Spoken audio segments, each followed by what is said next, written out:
নমস্কাৰ সপ্তম শ্ৰেণীৰ ছাত্ৰসকল, তোমালোকৰ দেৱবাণী সংস্কৃতৰ নৱম পাঠ অৰ্থাৎ সময় পৰীক্ষাত নৱম পাঠলৈকে আহিব। এই নৱম পাঠৰ বিষয়ে আলোচনা কৰিম। তোমালোকে মনোযোগ দি প্ৰথমৰ পৰা শেষলৈকে চাবা। মই প্ৰথমতে বাক্যখিনি সংস্কৃততে পঢ়ি দিম, তাৰপিছতে সংস্কৃতৰ লগতে অসমীয়া ভাঙনি কৰি দি দিম।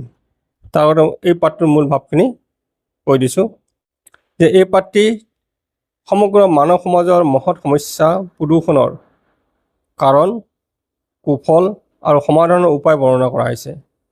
ইয়াৰ নৈতিক শিক্ষা হ'ল পৰিৱেশ ৰক্ষা আৰু জীৱকুলৰ সুৰক্ষাৰ বাবে অত্যাধিক গছ-গছনি ৰোপণ, যান বাহনৰ পৰিমিত ব্যৱহাৰ আৰু সমাজৰ সকলোৰে সন্মিলিত প্ৰচেষ্টা অতি আৱশ্যক। এতিয়া পাঠটোলৈ আহিছোঁ। নৱম পাঠ প্ৰদূষণ সমস্যা।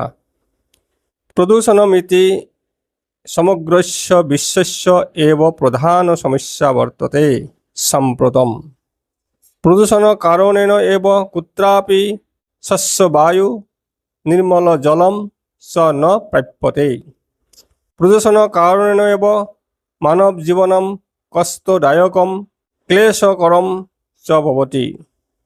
যে বৰ্তমান সময়ত প্ৰদূষণ সমগ্ৰ বিশ্বৰে এক প্ৰধান সমস্যা। প্ৰদূষণৰ বাবে কতো পৰিষ্কাৰ বতাহ আৰু নিৰ্মল পানী পোৱা নাযায়।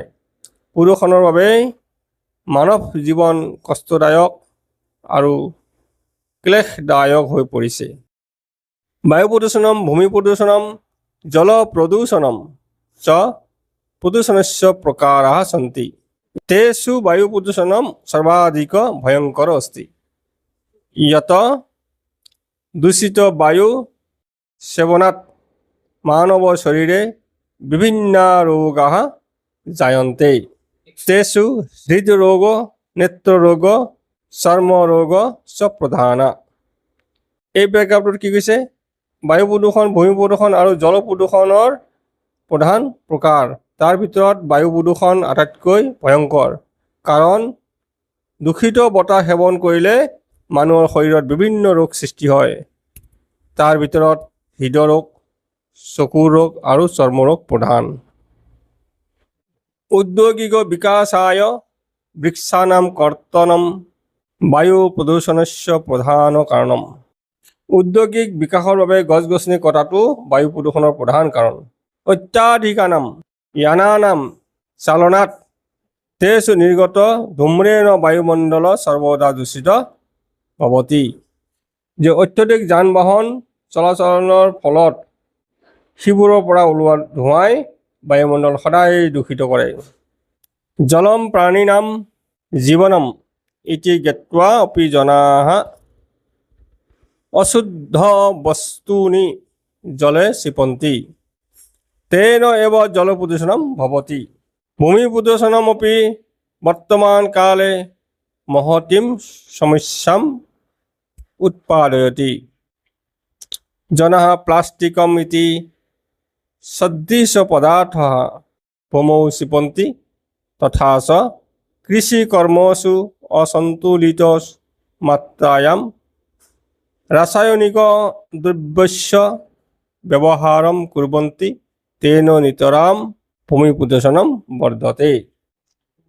পানীয়ে জীৱৰ জীৱন বুলি জানিও মানুহে অশুদ্ধ বস্তুবোৰ পানীত পেলায়, যাৰ ফলত জল প্ৰদূষণ হয়।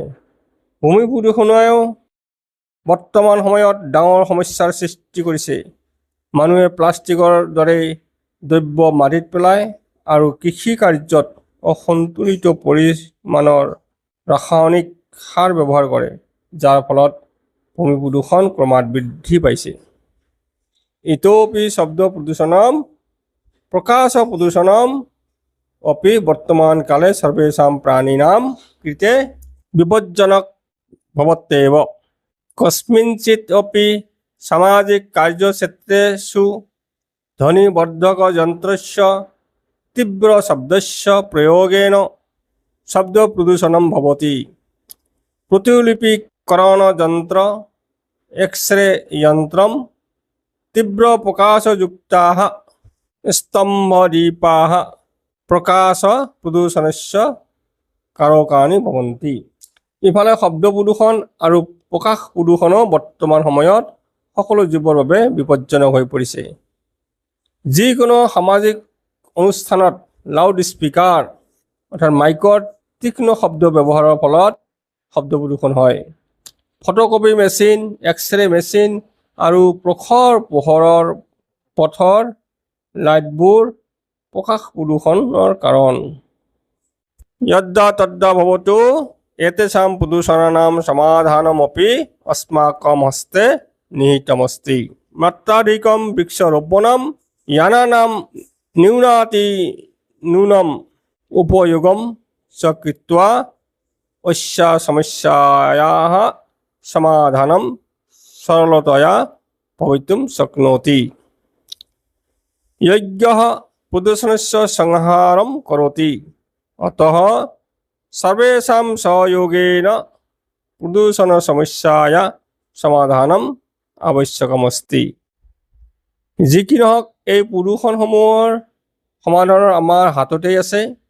অধিক পৰিমাণে বৃক্ষৰোপণ আৰু যান বাহনৰ ন্যূনতম ব্যৱহাৰ কৰি এই সমস্যা অতি সহজে সমাধান কৰিব পৰা যায়।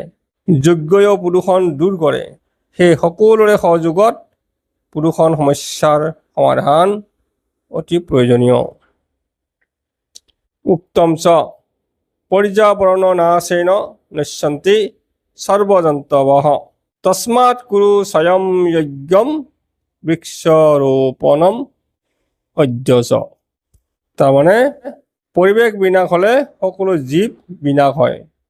সেয়েহে আজিৰে পৰা নিজেই যজ্ঞ অনুষ্ঠান কৰা আৰু বৃক্ষৰোপণ কৰা। পাঠটো পঢ়ি কেনেকুৱা লাগিল কমেণ্টত জনাবা। আৰু যিসকলে নতুন আছা সেইকাৰণে ছাবস্ক্ৰাইব কৰিবলৈ নাপাহৰিবা, কাৰণ পিছৰ প্ৰশ্নোত্তৰখিনি সোনকালে পাবলৈ হ'লে ছাবস্ক্ৰাইব কৰিবা। নমো নমঃ।